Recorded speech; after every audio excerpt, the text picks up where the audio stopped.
దేవుని ఘనమైన శ్రేష్టమైన పరిశుద్ధ నామమునకు మహిమ స్తుతి ప్రభావములు కలుగునగాక. పరిశుద్ధాత్మ దేవుడు మరి ఒక నూతన దినాన్ని మన జీవితంలో అనుగ్రహించి ఉన్నారు. ఈరోజు ఉదయం లేవగానే ఈ యొక్క నూతన దినములో మీరందరూ కూడా దేవునితో సమయాన్ని గడిపారని నమ్ముచు ఉన్నాను. ఈ దినం ప్రార్థన చేసుకొని దేవాది దేవుడు సిద్ధపరిచిన శ్రేష్టమైన వాగ్దానమును ప్రార్థనా పూర్వకముగా పొందుకుందాం. తలల వంచండి, ప్రార్థన.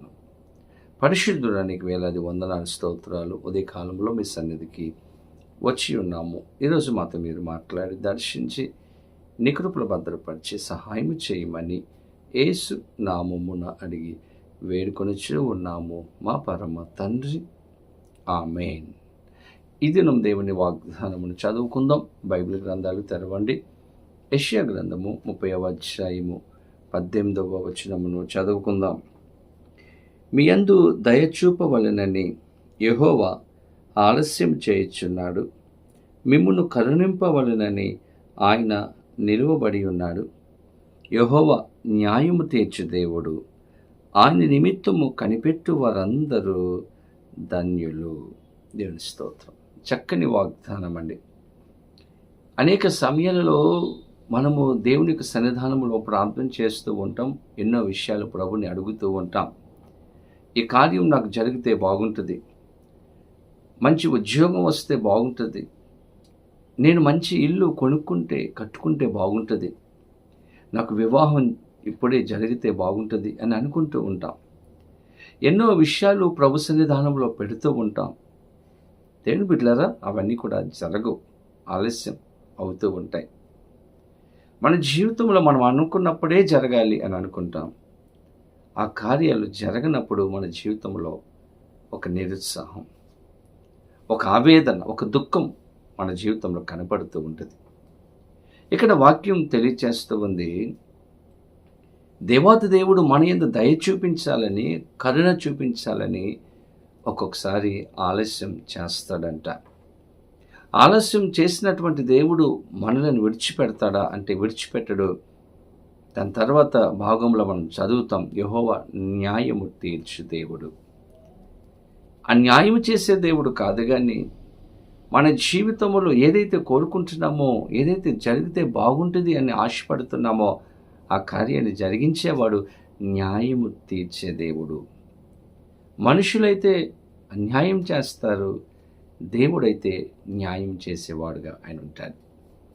బైబిల్ గ్రంథంలో ఎంతోమంది జీవితాలలో దేవుడు వారికి సహాయం చేశాడు, న్యాయం చేశాడండి. లాజరు బలహీనంగా ఉన్నప్పుడు, రోగిగా ఉన్నప్పుడు సమాచారమును పంపించారు. లాజరు రోగిగా ఉన్నాడు, వచ్చి బాగు చేయము అని చెప్పారు. మార్తా మరియా ఆ యొక్క సమాచారాన్ని పంపించారు. యేసుప్రభు వారు ఆ మాట విని ఆలస్యంగా వచ్చాడు. అక్కడికి 4 దినాలు అయిపోయింది. అప్పటికి లాజర్ని సమాధి చేసేశారు.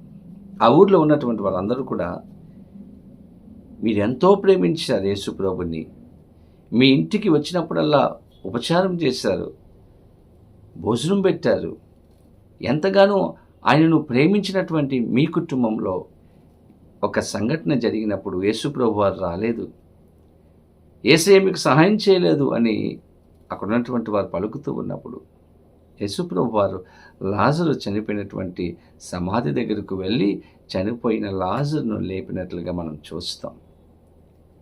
ఆలస్యమైంది, 4 దినాలు అయింది. అయినప్పటికీ దేవుడు వారి మీద దయ చూపించాలని, కరుణించాలని, వారి జీవితంలో న్యాయము చేకూర్చాలని అక్కడికి వచ్చినట్లుగా మనం చూస్తాం. వారి జీవితంలో అన్యాయం చేయలేదు.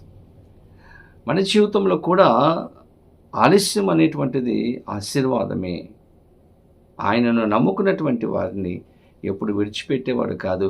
అటువంటి వారికి ఆయన అన్యాయం చేసేవాడు కాదు, కానీ న్యాయం చేస్తాడు. కాబట్టి మీ జీవితంలో ఆలస్యం అవుతుందా? మీ జీవితంలో అనుకున్న కార్యాలు జరగడం లేదా? ఎదురు చూడండి. ఆయన కొరకు కనిపెట్టు వారందరూ కూడా ధన్యులు అని వాక్యం చెబుతూ ఉంది. కాబట్టి కనిపెట్టండి, ఎదురు చూడండి.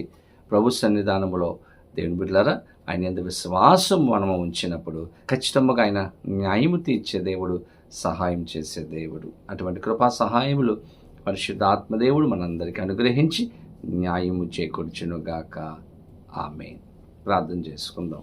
పరిశుద్ధుడానికి వేలాది వందనాలు, స్తోత్రాలు. ప్రభువా, మమ్ములను కరుణించాలని, దయ చూపించాలని, న్యాయము చేకూర్చాలని ప్రభువా మీరు అనేక సమయాలలో ఆలస్యం చేస్తూ ఉంటారు.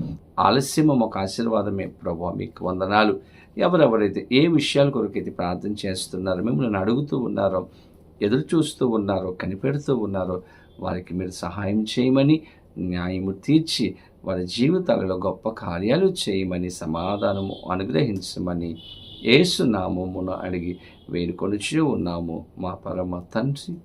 ఆమేన్. తండ్రి, కుమార, పరిశుద్ధాత్మ త్రియేక దేవుని యొక్క దీవెనాశీర్వాదము సదాకాలము కలుగునుగాక. ఆమేన్. దేవుడు మిమ్మలను దీవించునుగాక. ఆమేన్. ఈ కార్యక్రమాన్ని ఇంకా సబ్స్క్రైబ్ చేయకపోతే ఇప్పుడే సబ్స్క్రైబ్ చేయండి. ఇంకా అనేక మందికి షేర్ చేయాలని ప్రభు పేరిట మిమ్మలను కోరుతూ ఉన్నాను. దేవుడు మిమ్మల్ని దీవించునుగాక. ఆమేన్.